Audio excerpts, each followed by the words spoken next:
Então, a resiliência, segundo a física, é a nossa capacidade de adaptação, né? De voltar ao estado natural, se um objeto se choca ou se rompe. E aí a física trouxe esse termo. E para a psicologia, a resiliência é mais que isso. Não só voltar ao estado natural, quando você passa por alguma adversidade, mas também sair melhor dela. E a gente sabe que tem algumas pessoas que têm resiliência e outras pessoas que não têm resiliência. A gente vai trazer também aqui por que isso acontece, né? Com algumas pessoas não conseguem. Então, dentro da psicologia positiva, a resiliência tem até um programa de resiliência da PEN, que é um programa lá nos Estados Unidos, criado pelo Martin Seligman e pelo Peterson. E eles têm um programa que eles começaram com soldados do exército americano. Então, tudo com base científica, porque os soldados vieram da guerra e tinham muitos sintomas pós-traumáticos, né, que precisavam lidar com isso. E um desses dias eu vou trazer o programa aqui para vocês saberem como é que é. E aí, hoje, ele é super difundido, assim, no mundo inteiro, esse programa. E aí, antes de começar a falar de teoria e tal, eu queria falar um pouco de mim. Eu acho que se não fosse pela minha capacidade de resiliência, eu não estaria aqui hoje falando com vocês. Eu já teria desistido faz tempo. Então, uma das características da resiliência é justamente a gente ir em frente apesar de. Né? Apesar das dificuldades, a gente sempre tem um olhar positivo um pouco para a vida, para as coisas, e conseguir não só superar, mas sair melhor do que entrou. E eu percebo que, às vezes, quando eu preciso pegar no tranco e a minha vida está muito pacata, eu percebo que quando acontecem coisas assim, eu cresço muito. Então, tem um exemplo, eu até estava com o Fernando, não sei se o Michael está aí ainda, que a gente fez um trabalho numa empresa que era um trabalho para... A gente estava trabalhando com uma startup, e eram jovens, bem jovens, assim, 18, 19 anos, e nós levamos o tema mindset, o tema investigação apreciativa, e super animados, com bastante interação programada, né? Só que a gente chegou lá na empresa, e eles tinham um espaço, assim, primeiro que eles não tinham parado de trabalhar, segundo que o espaço era uma mesona, assim, um corredorzão de mesa, que tinha uma ponta lá e uma ponta aqui, a gente ficava no meio, então a gente tinha que olhar pra cá, tipo um ventilador, assim, e segundo que a dona da empresa, a dona da empresa simplesmente, ela olhava o nosso workshop jogando Candy Crush. Então ela dava umas olhadinhas e ela jogava do lado dos funcionários. Então assim, foi um caos, foi horrível, as avaliações foram baixíssimas, porque a gente não se sentiu confortável, o espaço não estava legal, a dona não estava envolvida e nós não nos preparamos também para um cenário adverso. E aí a gente saiu de lá, assim, eu lembro que eu saí pé da vida e triste ao mesmo tempo, né, de ter recebido uma avaliação tão baixa. Mas aí isso durou um dia, dois. No dia seguinte a gente já estava conversando de como que a gente faria diferente. E eu acho que a partir daí, até antes a gente ia fazer isso, mas a partir daí a gente pensou, cada cliente que a gente for, vamos ver o que a gente precisa saber do cliente antes, pra gente se adequar ao cenário, pra gente customizar o treinamento. E sempre ir seguro, né, como que a gente sabe, mas super flexível. E nós somos flexíveis. Mas a gente não estava prevendo um cenário que não ia ter sala direito pra gente fazer, que eles iam ter medo do trabalho, sabe, depois de 8 horas de trabalho, jovens, você acha que não vão se prender a um treinamento, né? Então, essa foi uma das histórias. Outras histórias, assim, eu já fui publicitária, sou psicóloga, quem me acompanha sabe. Então, eu já passei por vários empregos, vários tipos de coisas, sempre com uma insatisfação, assim, dentro de mim. E eu vou dizer, assim, já olhei com muito desânimo, mas eu acho que a vida me fez olhar com ânimo para tudo que eu passei. Que sempre crescendo, que sempre descobrindo coisas novas.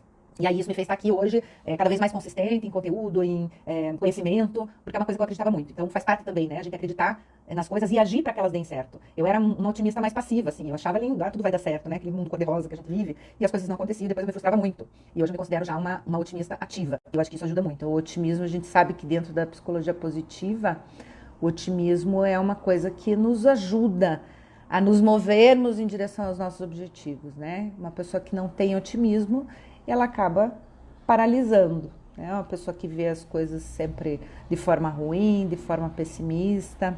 E uma das questões que a psicologia positiva traz em relação à resiliência, eu até anotei aqui para falar com vocês algumas coisas. Aqui, ó, o focalismo, que ele tem a ver com uma pessoa pessimista. O que é o focalismo? O focalismo é quando está acontecendo alguma coisa ruim, vamos pensar na pandemia. Está acontecendo isso, aí a pessoa já acha que tudo na vida dela tá ruim, que tudo vai dar errado e que é essa maneira pessimista de olhar as coisas, né? Que uma coisa aqui está afetando todo o meu entorno e agora eu tô ferrada. Então é a pessoa que olha para a crise e fala assim, agora eu não vou mais ter dinheiro, agora eu vou perder meu emprego, começa a brigar com a família, começa a ter sintomas até. Eu tive uma amiga que teve sintomas do Covid, assim, bem certinho, tava com falta de ar também, por esse efeito que teve os pensamentos dela em relação a isso, né? Então, a nossa tendência ao focalismo nos atrapalha na resiliência, né? Porque a gente só consegue enxergar de forma ruim, então, e tudo faz uma catástrofe, né? A gente catastrofiza a situação e aí, óbvio, que a gente não vai conseguir sair disso. E aí tem também uma questão que é bem interessante, que a psicologia traz para nós, que é a adaptação hedonista. Não sei se vocês já ouviram falar. Adaptação hedonista é a nossa capacidade de se adaptar tanto às situações positivas quanto às negativas, muito rápido. A gente se acostuma muito rápido com as coisas. Então isso faz com que a gente fique, a gente tem, antes de falar isso, a gente tem uma visão tanto das coisas positivas quanto das coisas negativas, uma capacidade de prever o futuro muito errada. Então, as coisas positivas eu prevejo assim como se elas fossem dar um resultado máximo, como se a minha emoção fosse de alegria fosse explodir, como se as coisas fossem, minha vida fosse mudar completamente. Então, imagina que sensação que você tem se por acaso você está para fechar um negócio, se você trabalha em empresa, fechar um negócio, uma grande empresa que vai te dar, assim, meses de tranquilidade financeira. Ou então, se você está prestes a conseguir o dinheiro para comprar aquele celular que você sempre sonhou. A gente sempre fica com aquela... Ou no meu caso, quando eu fui para Disney, a gente sempre tem aquela sensação maior do que, na verdade, a sensação que a gente vai ter quando a situação ocorrer. E aí, em relação ao negativo também, esse que é o problema. A gente tem uma ideia de que a situação é muito pior do que ela é, e de que muitas coisas ruins vão acontecer com aquilo, né? Então a gente tem a tendência tanto a supervalorizar as situações positivas, quanto a catastrofizar as situações negativas. E uma pesquisa muito legal, eu não me lembro agora, quando eu falo ao vivo assim, eu não tô lembrada do autor, do lugar, assim, que divulga essa pesquisa, mas que as pessoas, foi feito um estudo com as pessoas que ganharam na loteria, ou na Mega Sena, isso é um estudo americano, tá? Então não é brasileiro, então eu não sei como que eles chamam lá. E com as pessoas que sofreram um acidente e ficaram paraplégicos. Com o tempo, o nível de felicidade dessas pessoas, a gente sempre acha que quem ganha na loteria é muito mais feliz. Quando acontece, o que acontece? Eu ganhei na loteria, então meu nível de felicidade sobe. Eu tive um acidente que me comprometeu, eu fiquei paraplégico, meu nível de felicidade desce. Com o tempo, o que acontece? Com a adaptação hedonista, tanto a pessoa que ganhou na loteria quanto a pessoa que ficou paraplégica, elas estão no mesmo nível, de novo, de felicidade. Porque eles se adaptaram à situação.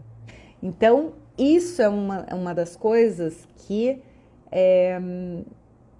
atrapalha, né, esse nosso movimento em relação à resiliência, porque se eu estou muito pessimista ou com esse pensamento de que uma catástrofe vai acontecer, eu não consigo pensar que coisas boas podem acontecer com isso, né? Então é mais difícil de eu enfrentar situações. Dentro da psicologia positiva tem uma pesquisadora que é a Karen Hevish, não sei se vocês já ouviram falar.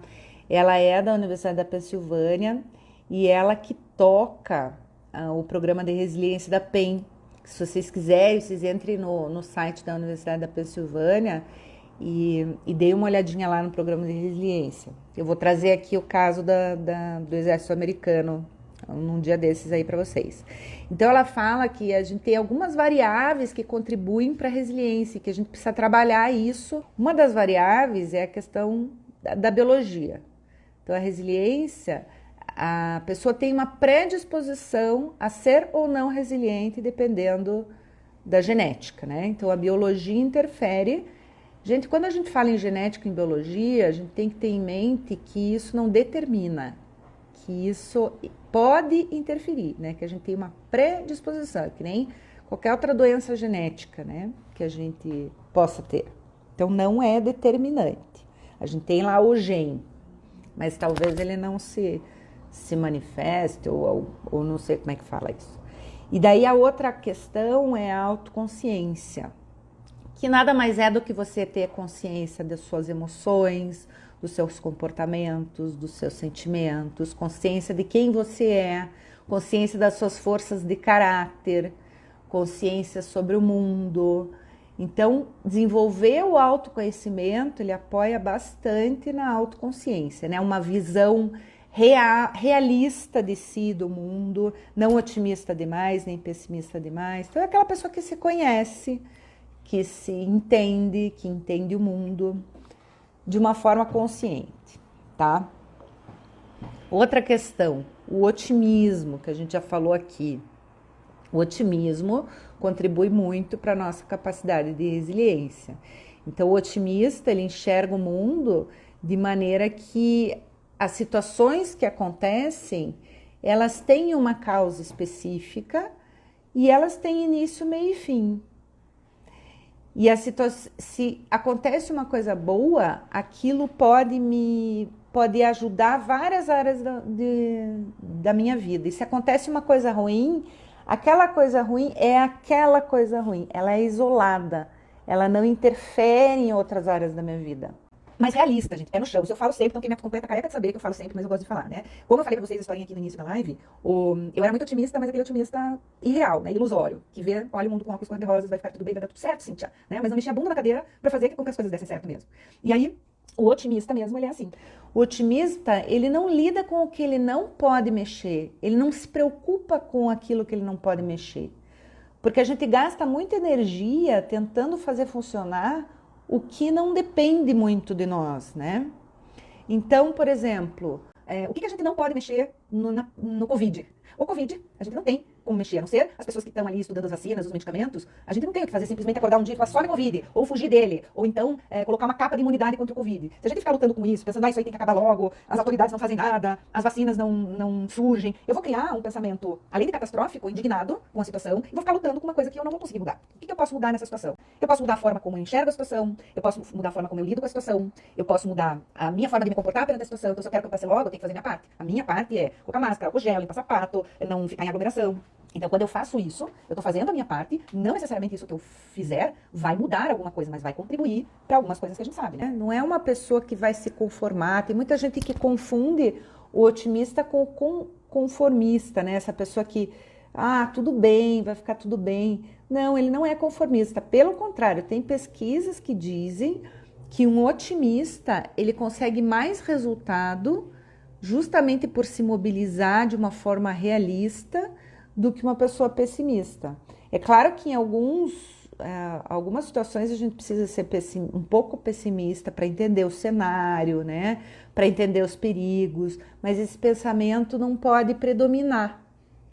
Então, o perigo, gente, é sempre esse, não é ser otimista o tempo todo, é que o pensamento predomine e tome conta. O que eu posso fazer nesse momento? Talvez eu não possa fazer nada, mas o que eu posso fazer por mim, para mim? Então, tem gente mudando a alimentação, tem gente começando a criar hábitos saudáveis, brincar mais com os filhos, tem gente mudando de trabalho, né, se reinventando. E tudo isso é movido pelo otimismo, porque se você for pessimista, você não sai do lugar. Então essa é uma das variáveis, né? Eu falei da autoconsciência, falei do otimismo, falei de qual mais? Da biologia. Deixa eu ver qual mais aqui. A agilidade mental, ó. Olhar os problemas sobre diferentes perspectivas, aí envolve a criatividade. A gente sabe que a mentalidade ágil é uma competência, é uma skill do futuro, né? E conseguir lidar com o problema e solucionar os problemas. Então, você ter essa capacidade de rapidamente encontrar soluções, né? De ter essa agilidade. Falar, não, eu tô aqui, então eu vou fazer isso. Né? E não ficar parada esperando alguma coisa acontecer, que tem muita gente assim, né? De que forma que você está querendo olhar tudo o que está acontecendo? Essa forma que você está olhando, que você está escolhendo olhar, é a forma que vai te mobilizar. Não só para você se sentir melhor, mas também para ter algum resultado, tá? E aqui, o otimismo, já falei. Olha que legal. A autoeficácia e a maestria. Como que a gente se comporta em relação aos eventos que ocorrem em nossa vida.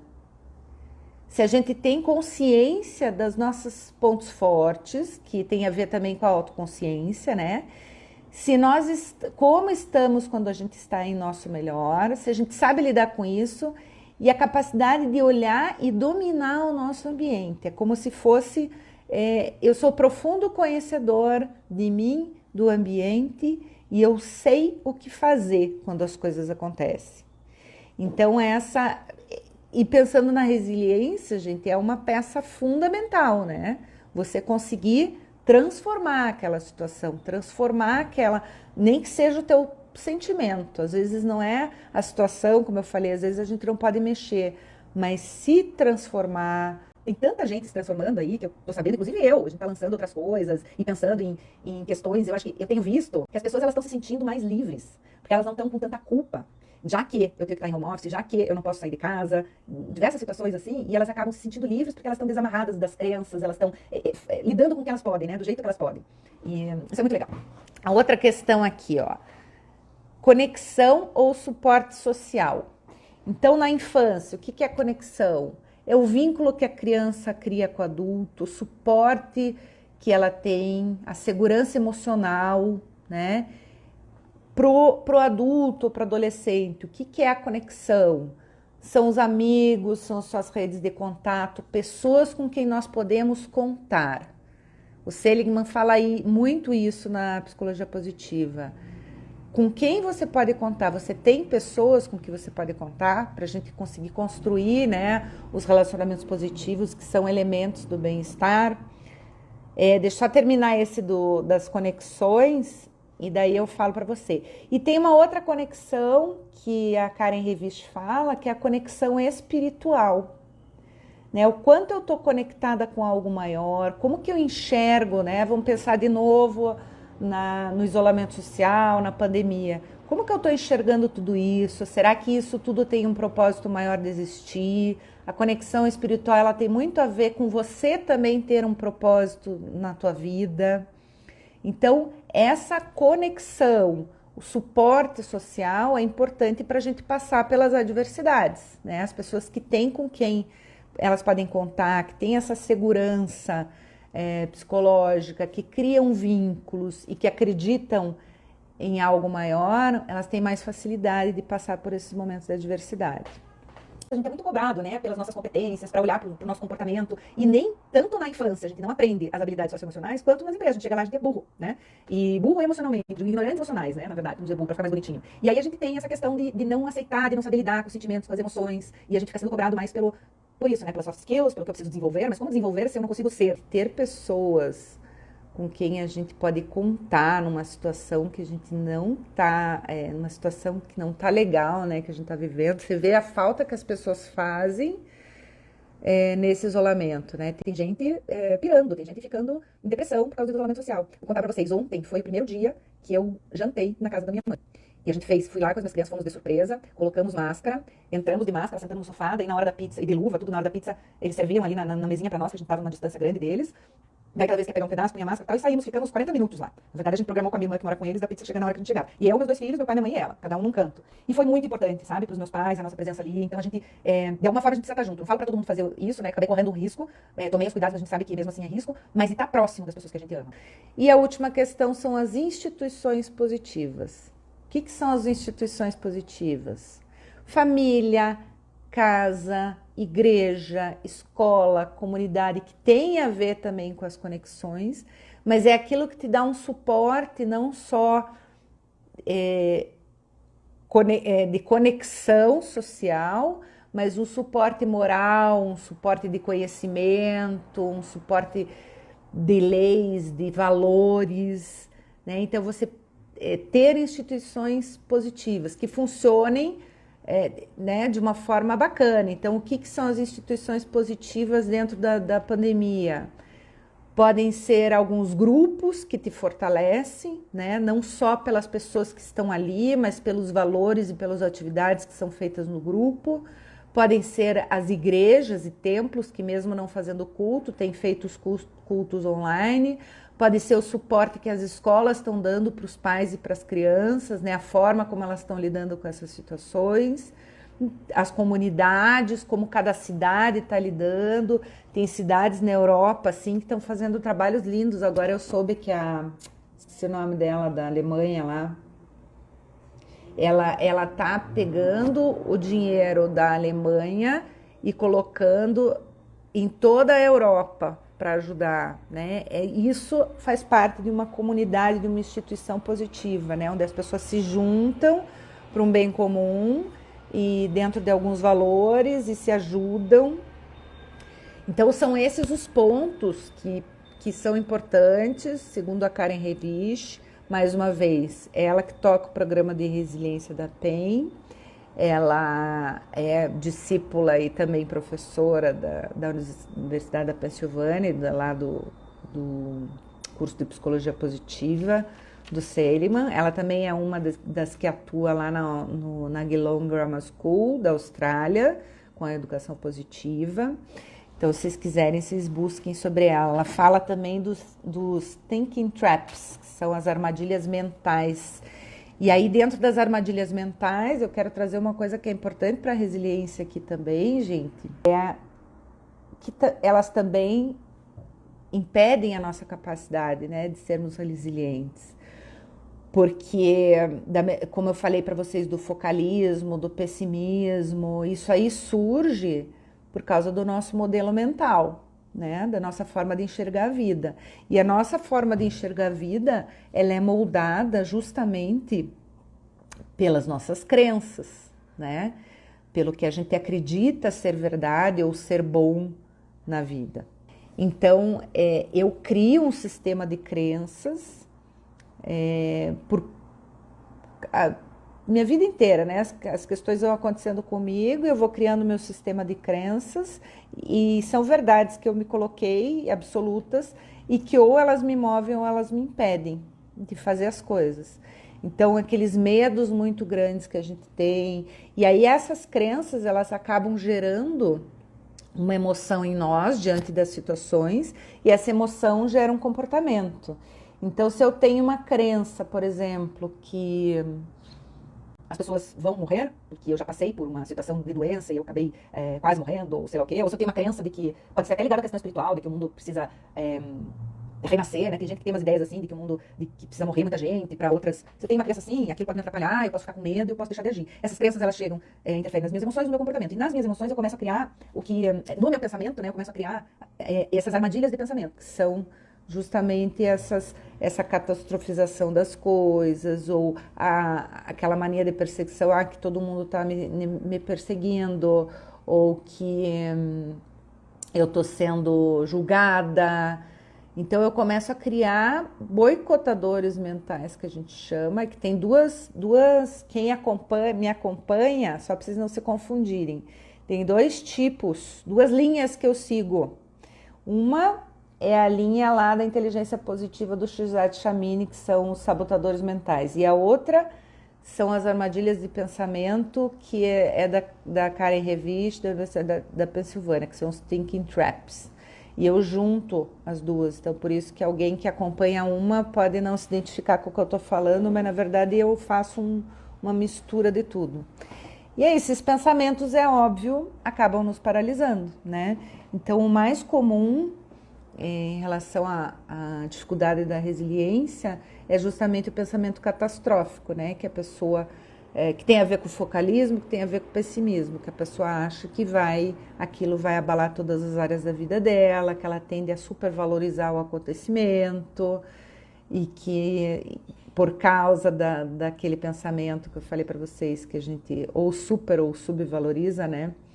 E que as coisas podem ser pior do que são, e no fim elas não são piores do que são, não chegam nem perto do que você pensou, né? Então as pessoas que se preocupam demais, que a gente tem bastante gente assim perto de nós, né? Que ficam muito protegendo as outras pessoas. Muitas vezes a gente cria barreiras nos outros pela superproteção. Então imagine pais e filhos, né? De criar de ser muito superprotetor, de ter medo que algo possa acontecer, e a criança acaba crescendo com medo. Então aí, pais, deixa a criança livre, a criança precisa se machucar, né? A criança precisa se... Eu lembro, porque meu filho, ele é uma criança que ele é muito na dele, muito calmo, ele tem 15 anos hoje, mas eu lembro que na escola ele não caía, ele, né? Sempre cuidadoso e tal. E a primeira vez que me ligaram da escola dizendo que ele tinha se machucado, eu não sou ruim, gente. Mas eu primeiro perguntei assim, mas como que ele tá? Não, ele só ficou com galinho, mas agora tá tudo bem, tomou um chazinho. Eu falei, olha, que bom que ele se machucou. Porque ele precisava se machucar, sabe? Ele precisa, porque é sinal que ele tá vivendo, é sinal que ele tá aproveitando. E daí eu contei isso pra ele, pra minha filha também, que é mais nova, e um dia minha filha chegou da escola e disse assim, mãe, hoje eu me machuquei e lembrei do que você falou, né? Você falou que se machucar é sinal que tá tendo infância. Pode ser uma criança minha, mas eu acredito fortemente nisso. Eu acho que a gente precisa colocar as crianças para elas se arriscarem, para superarem seus medos. Se a criança acha que é capaz, e óbvio, tem idade para discernir, né? Não vai colocar um bebê ali perto de uma janela, né? A gente tem que também ter coerência, ter discernimento de quando que pode expor a criança Mas se o risco é um risco pequeno, né? E é uma coisa que toda criança faz, por exemplo, você pode colocá-lo para que ele lide com também a dor, a queda, para que ele aprenda, para que ele se sinta corajoso. E muitas vezes a gente bloqueia isso, e não só na criança, né? Gente, a quantidade de empresa que tem, que bloqueia a criatividade das pessoas por meter medo nas pessoas ou por não acreditar nas pessoas, é incrível, né? As pessoas, se elas não estão usando a criatividade delas, se elas não estão podendo contribuir, elas não ficam motivadas. E as empresas acabam fazendo com que as pessoas se sintam, né? Ah, eu não tenho valor aqui. E muitas vezes acabam cortando, né? Ah, não quero, não, tá funcionando assim, está trazendo uma ideia que não tem nada a ver. E é importante que a gente faça com que as pessoas participem e se arrisquem e construam, né, seus próprios caminhos para lidar com os erros. E isso tem a ver com a resiliência, né? Se a pessoa não tem um repertório que ela lidou com algum medo, com uma situação, se a gente ficar protegendo muito, tanto o funcionário quanto um amigo, quanto uma criança, ela fica sem repertório para lidar com as situações adversas, né? Ou aquela pessoa que faz muito pelo outro, né? No sentido de proteger, de cuidar. Você está passando uma mensagem para o outro de que o outro não é capaz de lidar com os próprios problemas. E quando o problema acontecer, ele realmente não vai ser capaz. Porque você lidou com os problemas dele a vida inteira para ele. Isso acontece muito nas famílias, né? Tem muitos pais e mães controladores e corujas e que querem fazer tudo pelos filhos, né? E a mensagem que a gente está passando para eles é: você não é capaz, deixa que eu faço. Isso é grave, gente. Obrigada a todo mundo que apareceu, por ter acompanhado, e a gente vão acompanhando aí que a série tá bem bacana. Beijo grande.